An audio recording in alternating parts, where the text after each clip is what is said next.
तो देखते हैं यहाँ पे क्वेश्चन नंबर 46 में हमसे क्या पूछा गया है। What is the role of metal और reagents written on arrows in the given chemical reaction.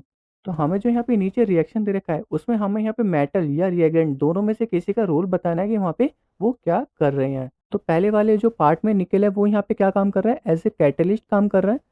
तो जो यहाँ पे निकल एज ए कैटलिस्ट है वो यहाँ पे क्या करेगा, हाइड्रोजन मॉलिक्यूल्स को क्या करेगा, एब्सॉर्ब कर लेगा इन द रिएक्टेंट साइड।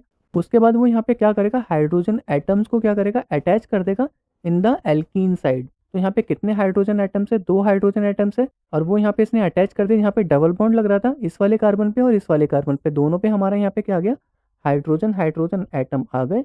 और इस प्रोडक्ट का जो हमारे यहाँ पे नाम होगा वो हमारे यहाँ पे क्या होगा, 2,3 डाईमिथाइल, 2,3 डाईमिथाइल एंड यहाँ पे आ जाएगा बुटेन। तो कुल मिला के हम यहाँ पे बोल सकते हैं ये हमारा यहाँ पे क्या था, अनसैचुरेटेड हाइड्रोकार्बन था, उसको इसने किस में कन्वर्ट कर दिया, सैचुरेटेड हाइड्रोकार्बन में कन्वर्ट कर दिया। और ऊपर से जो यहाँ पे निकल कैटलिस्ट है वो हमारे यहाँ पे क्या करता है, हाइड्रोजन मॉलिक्यूल्स को एब्जॉर्ब कर लेता है। इसमें जो यहाँ पे निकल रिएजेंट का काम था वो यही काम था। अब मैं यहाँ पे बात कर लेता हूँ बी पार्ट की। और जो हमारे यहाँ पे सल्फ्यूरिक एसिड है वो हमारे यहाँ पे क्या काम करता है, डिहाइड्रेटिंग एजेंट के तरीके काम करता है, जिसमें ये वाटर मॉलिक्यूल्स को क्या करता है, एब्सॉर्ब कर लेता है और उनको अलग कर देता है। जैसे कि आपको यहाँ पे प्रोडक्ट साइड में दिख रहा होगा, जो वाटर मॉलिक्यूल्स है वो हमारे यहाँ पे क्या होगा, अलग हो गए। तो जो हमारे यहाँ पे कंसनट्रेटेड सल्फ्यूरिक एसिड है वो यहाँ पे क्या करता है, वाटर को एब्सॉर्ब करके वो यहाँ पे क्या करता है, अलग कर देता है। और इसके स्टेटमेंट में आपको यहाँ पे क्या लिखना है वो आपको यहाँ पे नीचे स्क्रीन पे दिख रहा होगा। अब मैं यहाँ पे बात कर लेता हूँ इसके सी पार्ट की। तो सी पार्ट में जो हमारे यहाँ पे एल्कोहल है वो हमारे यहाँ पे एल्केलाइन पोटेशियम परमैंगनेट में क्या हो रहा है, हीट हो रहा है। और उसके बाद वो हमारा किस में चेंज हो रहा है, कार्बोक्सिलिक एसिड में चेंज हो रहा है। तो आपको यहाँ पे साफ साफ दिख रहा होगा लेफ्ट साइड जो हमारे यहाँ पे इथेनॉल है, मैं यहाँ पे नाम लिख देता हूँ उसका। जो हमारे यहाँ पे इथेनॉल है इसमें ऑक्सीजन कितना है, एक है। और जो हमारे यहाँ पे प्रोडक्ट साइड है इसमें जो ऑक्सीजन है वो हमारे यहाँ पे क्या है, दो है।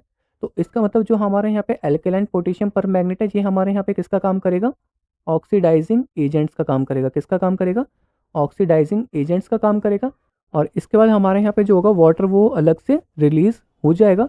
और यहाँ पे जो ऑक्सीडाइजिंग एजेंट है वो हमारे यहाँ पे रिएक्टेंट साइड क्या करेंगे, 2 ऑक्सीजन्स को प्रोवाइड कर देंगे, जिससे कि एक ऑक्सीजन तो हमारे यहाँ पे इसमें ऐड हो जाए और दूसरा हमारे यहाँ पे वाटर मॉलिक्यूल्स बना सके। तो आपको यहाँ पे समझ में आ गया होगा जो हमारे यहाँ पे एल्कलाइन पोटेशियम पर मैग्नेट होता है वो हमारे यहाँ पे एक तरह से ऑक्सीडाइजिंग एजेंट्स का काम करता है। और ऑक्सीडाइजिंग एजेंट का काम यहाँ पे क्या होता है, ऑक्सीजन को ऐड करना होता है।